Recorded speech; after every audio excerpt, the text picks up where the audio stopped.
name is Klaudia Tirico. I'm the editor of Demand Gen Report, and we are back with another episode of CXO Conversations.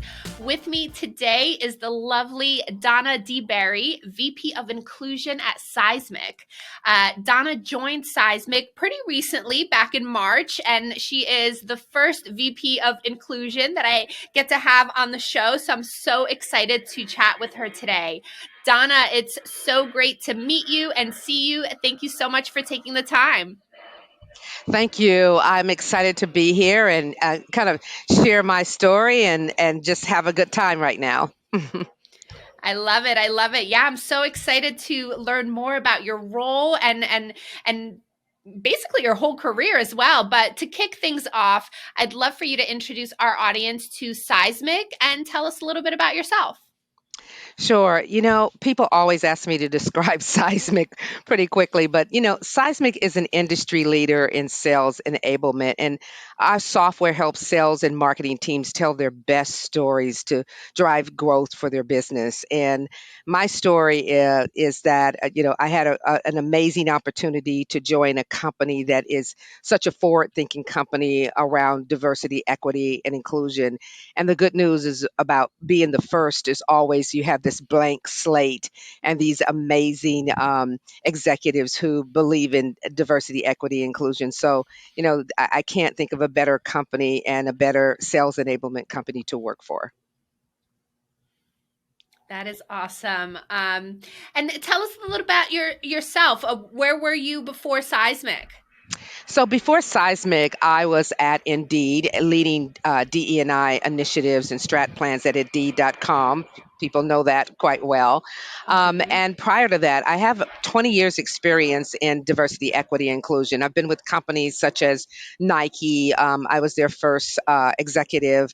I've led as an executive at Wyndham Hotels, Starbucks, and worked for Oprah for a couple of years, actually filming and doing amazing stories. So, this has been, I can just say, not only my career path, but I honestly can say it's just been in my blood and in my DNA. I love that. That sounds Yeah. amazing. I could only imagine what it's like working with Oprah. That's so cool. So obviously you just described that rich history of various roles around inclusion and diversity. So can you give our viewers some context on this background, on this role as a whole, and why you've dedicated your career to this? Yes, the dedication of this career path has always been about serving the underrepresented communities, and not just communities of color. But when you think about how we define diversity, as in diversity of perspective and culture, experience, skills, and talent, everyone fits in diversity. But more importantly, how I've always wanted to make sure that people in underrepresented groups had an opportunity to be included, making sure that we have this inclusive culture, that people of color and in these groups can thrive in an organization, and not just thrive, but be able to be developed and promoted. We know that people certainly want to see people who look like them in key positions, and it's critically important.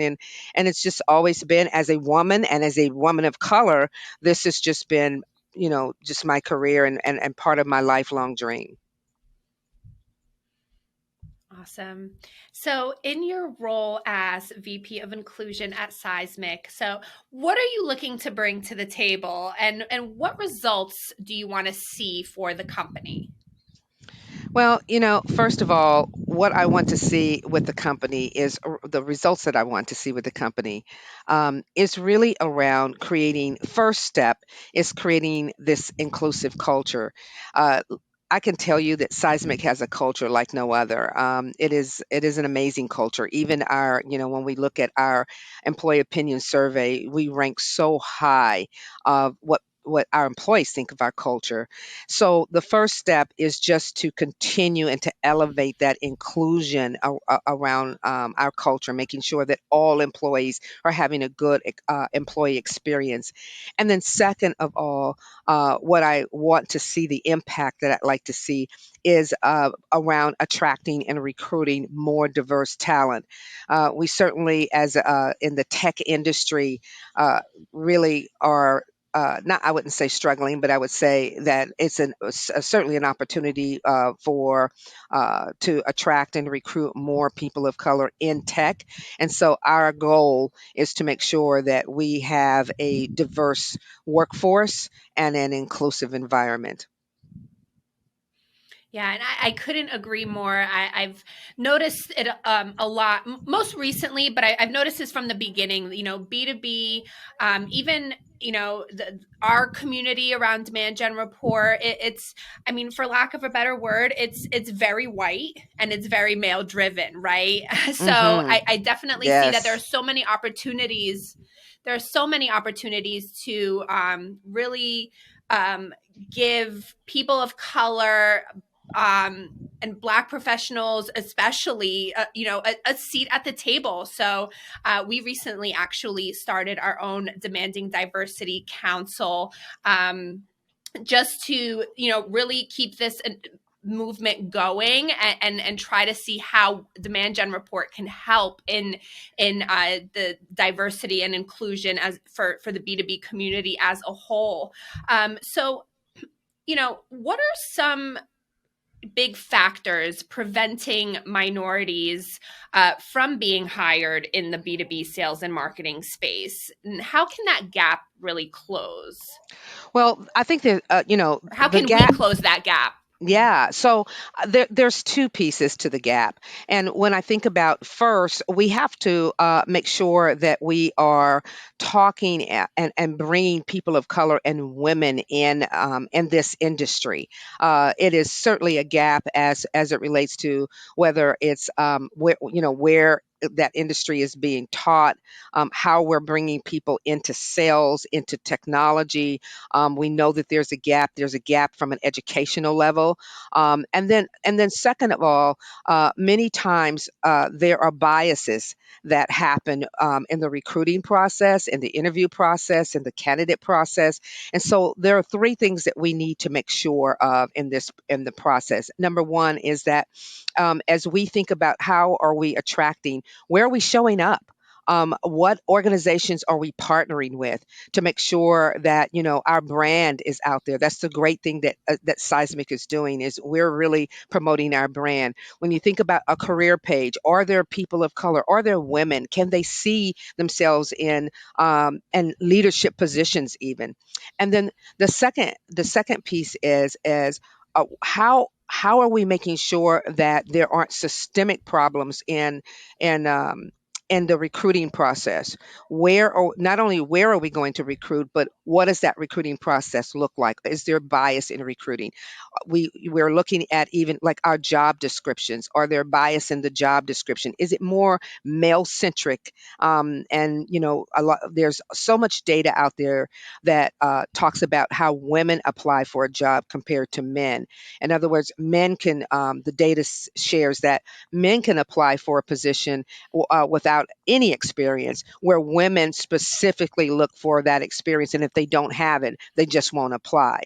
And then the second piece is there bias in the interview process? In other words, when we're interviewing, are we looking for people that look like us, think like us, talk like us? Or are we thinking about the diversity of thought and skills that people bring?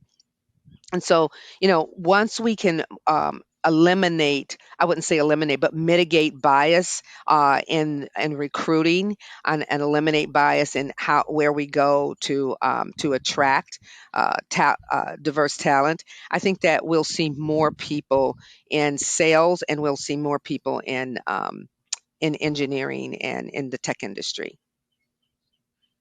I love that. Here's hoping. And yeah, I absolutely couldn't agree more with that that little tidbit where you mentioned how, like, all right, there's qualifications on an application, and a man could literally not have a single one of them, and he'll still apply, and he'll still might even get the job, right? But Absolutely, we look at, like, absolutely. as women, we look at it, and it's, oh, I this one bullet doesn't fit my criteria. I'm not suited for this job. So we definitely have to change that mindset. Um, I'd love to hear your perspective. Obviously there are a lot of challenges for minorities in the professional world today, but what would you say are the biggest challenges for them, especially today in this post-pandemic world that we're living in? Well, I think about for minorities and really for all underrepresented groups. I think the biggest challenge is no different than before the pandemic, and that is we need to make sure that there's equity. All across the board when it comes to the workplace. So, do we have an equitable workplace? And what I mean by that is, are we promoting people of color? Are we promoting women? At the same rate? What's that promotion rate look like? And more importantly, are we developing people? We always say, we can't, oh, they don't have the right qualifications, but certainly. Forward-thinking companies like Seismic, we're looking at how do we develop more people of color and more women so that they have an equitable opportunity to rise in the ranks and to become leaders in the company. And then the next big piece is, do we have an environment? Companies are asking every single day post pandemic, uh, what does the environment look like now? Do we have the right environment for people to thrive in so that we can continue to retain all talent? I think that's critical because you can be the most diverse company in the world, or and still not be inclusive.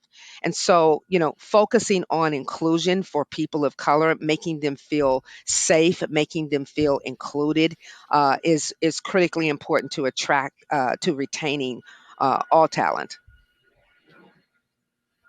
Very interesting. And what do you think is stopping or preventing organizations from putting these types of diversity and inclusion measures in place? I could only imagine there's not many organizations that, let's say, have somebody like yourself as a VP of inclusion role within their company. So what's stopping them from doing so? Well, I think it's just around, the bottom line to it is around education. People don't know what they don't know, and they continue to hire people who look like them. And I think that the biggest thing that any company can do is to connect with employees who are different than them, and ask questions. Give people a space to help you identify some of the challenges and opportunities to have a diverse organization. When you continue to operate the way you always operate, well, then you're always going to continue to get what you get. But innovative companies are always looking for opportunities to have like listening sessions with communities of color and women so that they can share their perspectives around their employee experience. And I think we don't think about that all. Companies don't think about that all the time. And I'll just tell you that one of the things that we're doing well, and we've done at Seismic, is that we created these listening sessions for every single underrepresented group, because we wanted to hear about their employee experience, because not there's it's not one size fit all, and you can't expect everyone to have the same experience. And so by providing these listening sessions, we're getting such incredible perspectives and insights on underrepresented people and their experience at Seismic, and that helps you pivot your whole model on what you want to do around employee experience. I love that. And I mean, I've had multiple conversations with some other C-level executives around the fact that, like, employee feedback is so important, especially in these times with everybody working remotely and things like that. Getting that feedback from them directly is critical. And specifically for underrepresented groups in their organization. So I love that you said that. And at the end of the day, especially around, if for current, when we talk about current events and even the events of 2020, we had many Yeah. organizations updating their company logos or putting, Yes. that black box on Instagram, and then you kind of look at their their list of executives and they're all white, you know what I mean? So Right. what Yes. what what top down changes do executives really need to make for actual change? No, instead of just, putting that, fancy red ribbon over something, what can they actually do to see actual change? Yeah. I've heard just out there, so many companies did that. They were more in reactionary stage. And so what they did Mhm. is they slapped, something to say, oh, Black Lives Matter, and here's what it means, and blah, blah, blah, blah. But the real companies, the innovative companies, I've seen them really pivot their whole model around DE&I. And how they do that is the first thing that if I think about all the civil unrest and everything that was happening, you know companies that really were proactive thinking, well, the first thing they did was connect with their employees, and wanted to know how it impacted them, and the most, because employees think that these situations don't impact performance, but they do. And so having that space of connecting with the employees who it impacted really helps the employee handle emotional trauma, because just we people of color during George Floyd and so many other the LBGT community, the things that have happened with them, the Asian hate, all of those things, it impacts these people and these specific communities. And so the big companies, I say the innovative companies, had listening sessions where they allowed their employees to not only share their feelings, but it gave them the opportunity, executives especially, to ask questions, and that helped provide them with perspectives and an opportunity to support these affected communities. And it wasn't so much a check the box. And then they began to go even deeper and really question their systems and their processes to make sure there wasn't any type of bias or systemic racism that was within their company. And the other big thing that I would say is those companies were transparent. They were transparent and authentic about where they are. They shared that internally and externally. That is the type of company that you want to be with. I love that. I couldn't have said it better myself. That was awesome. Yeah.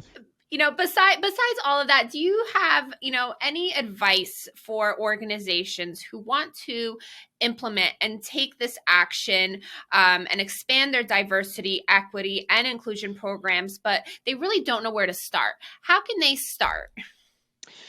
Well, I always say when you want to start a diversity, equity, and inclusion initiative, um, start with internal, right? Who do you have in your organization that can provide you insights and can provide you some recommendations? Start internally.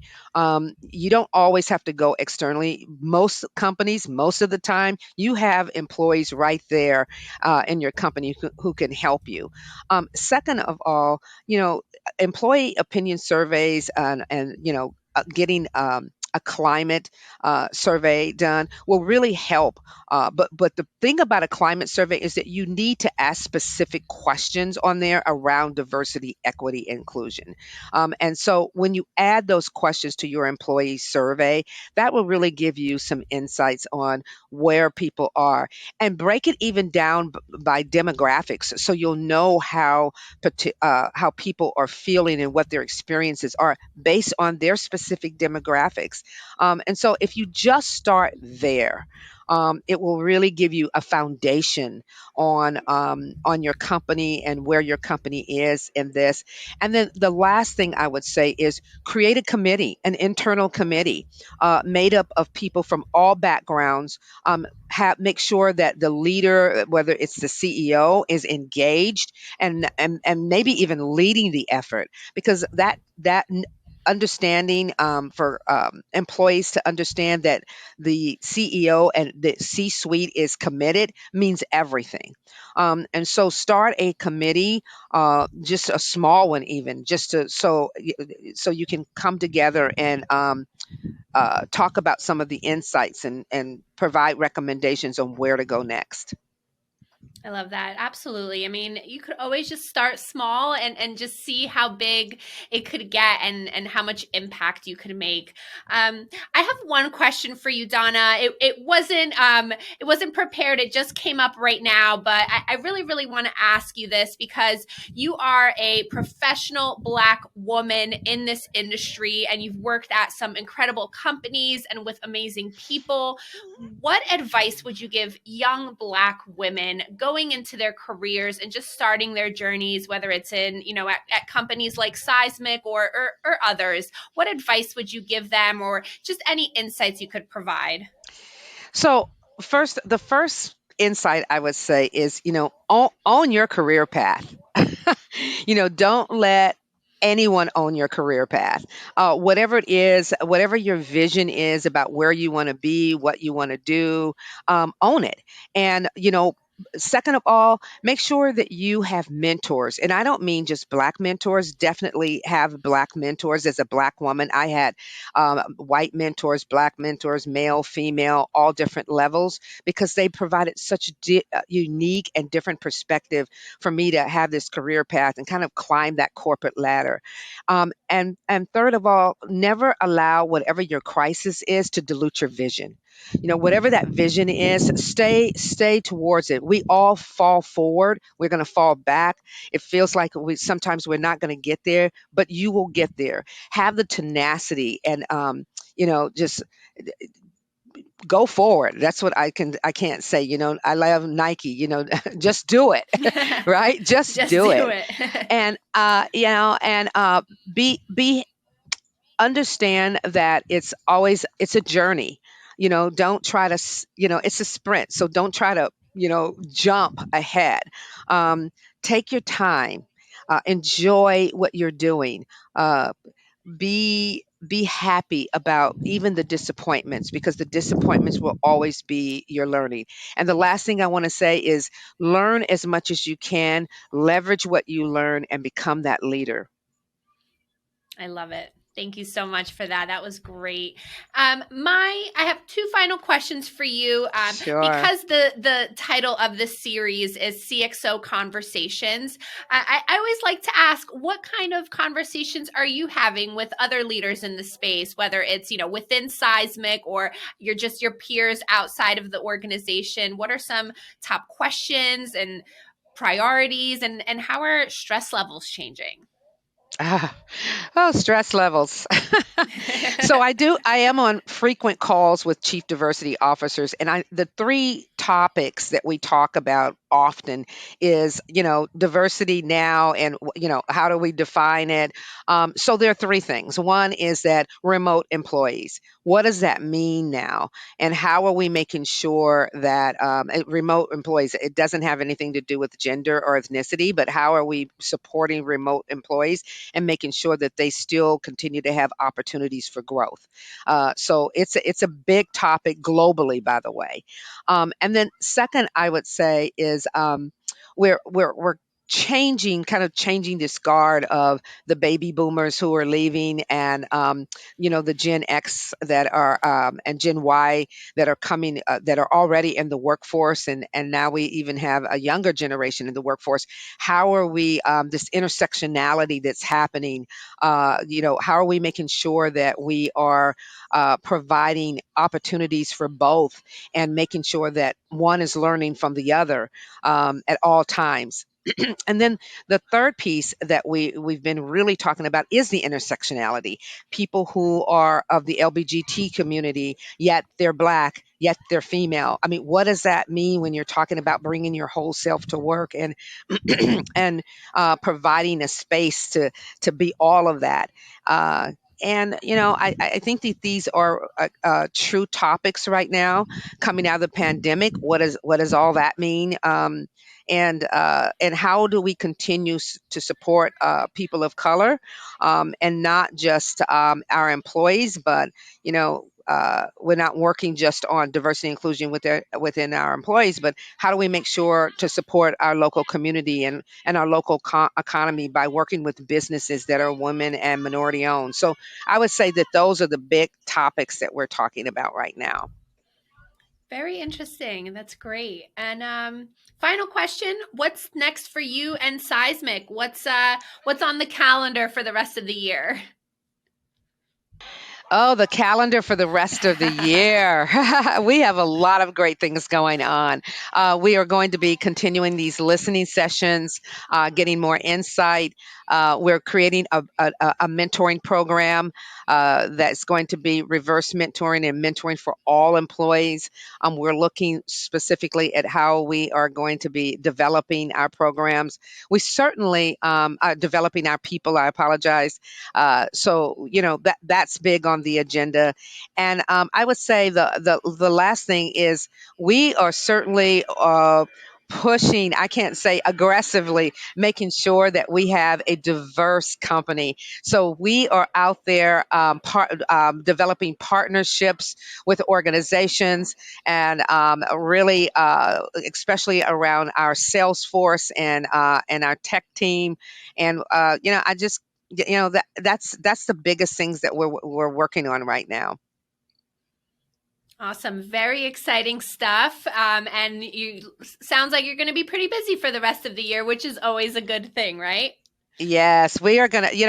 I always say, I'm always trying to talk myself out of a job.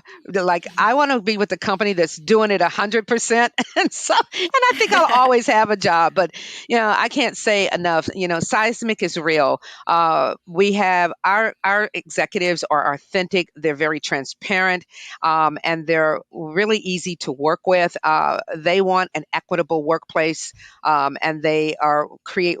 One of the big things that we're doing is making sure that we create this fair and equitable workplace, and working on our workforce, our workplace, and more, just as important, our marketplace. And so we're making sure that we talk about DE&I with our customers, even because they're asking for that.